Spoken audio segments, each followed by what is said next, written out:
Dans cette vidéo sur les nombres décimaux, je vais t'expliquer comment faire la multiplication de deux nombres décimaux. La multiplication posée. Alors, on va prendre un exemple et on va essayer de calculer donc 45,3 fois 481,24.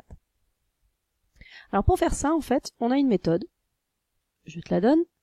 On te dit que pour multiplier deux nombres décimaux entre eux, qu'est-ce qu'on fait? D'abord, on effectue la multiplication sans tenir compte des virgules. Ce qui est bien, puisque si tu n'as pas de virgule, c'est qu'en fait on va faire une multiplication de nombres entiers, ce que tu sais faire depuis le primaire. Et ensuite on place, dans le résultat qu'on va obtenir, le même nombre total de chiffres après la virgule qu'il y a dans les deux facteurs. Bon, on va expliquer tout ça. Bien, on a déjà dit qu'il fallait effectuer la multiplication sans tenir compte des virgules. Autrement dit, on prend ce nombre-là sans la virgule, autrement dit 453, et ce nombre-là sans la virgule, c'est-à-dire 48 124. Et on fait cette multiplication, 453 fois 48 124. Bon, a priori, aucune difficulté, juste il faut que tu fasses attention à ne pas faire d'erreur de calcul. On met généralement le plus grand nombre en premier. Allez hop, c'est parti. On revoit un petit peu comme ça la multiplication de nombres entiers. Alors, c'est parti. On va déjà utiliser le 3. Donc 3 fois 4, ça fait 12. Je retiens 1. 3 fois 2, ça fait 6. Mais il y a la retenue, ça fait 7. 3 fois 1, ça fait 3.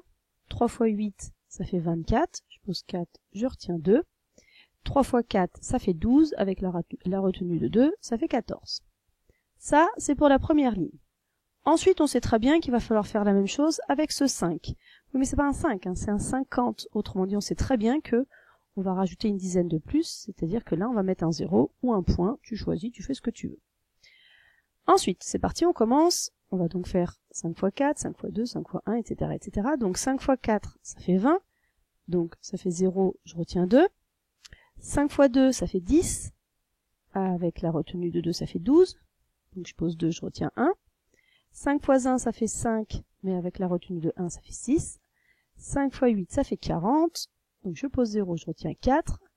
Et 5 fois 4, ça fait 20. Avec la retenue de 4, ça fait 24. On continue de la même façon sur la dernière ligne. Cette fois-ci, on va multiplier par 4. On va tout faire fois 4. Mais c'est pas un 4, c'est un 400. Donc là, il va y avoir 2 zéros. Donc 2 points.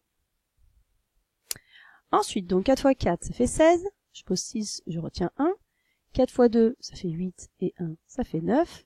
4 fois 1, ça fait 4. 4 fois 8, ça fait 32. Je pose un 2, je retiens 3. Et 4 fois 4, ça fait 16. Avec la retenue de 3, ça fait 19.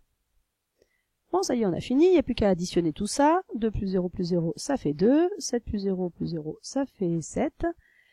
Ensuite, 3 et 2, ça fait 5. Plus 6, ça fait 11. Je pose 1, je retiens 1.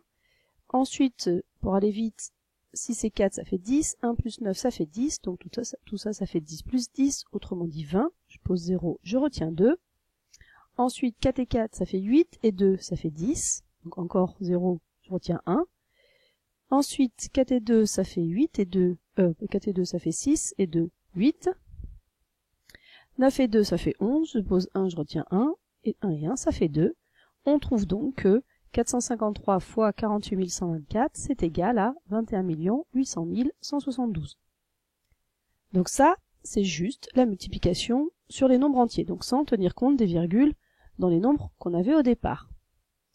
Bon, maintenant on utilise la deuxième partie de la règle, qui nous dit quoi? Que dans le résultat que je viens d'obtenir, autrement dit dans 21 800 172, on va placer en fait la virgule de telle sorte que on ait le même nombre total de chiffres après la virgule qu'il y a dans les deux facteurs.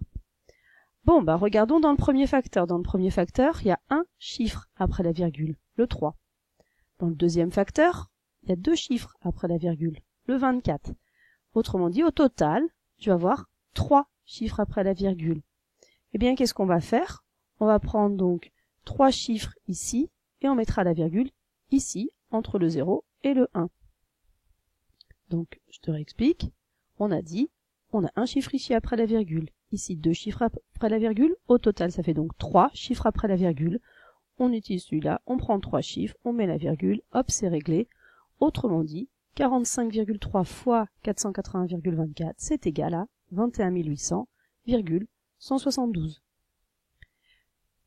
Donc, toi, pour vérifier pour le moment, la seule façon que tu aies de faire, c'est d'utiliser ta calculatrice, si tu peux, si tu es à la maison, ou que tu es en classe et que tu as le droit.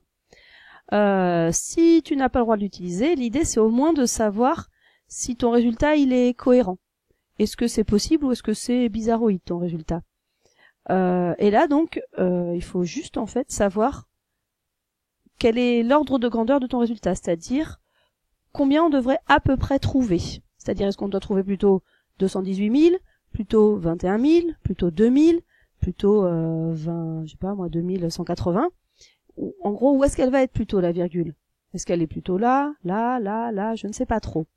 Donc voilà, l'idée c'est en fait de chercher ce qu'on appelle un ordre de grandeur du résultat.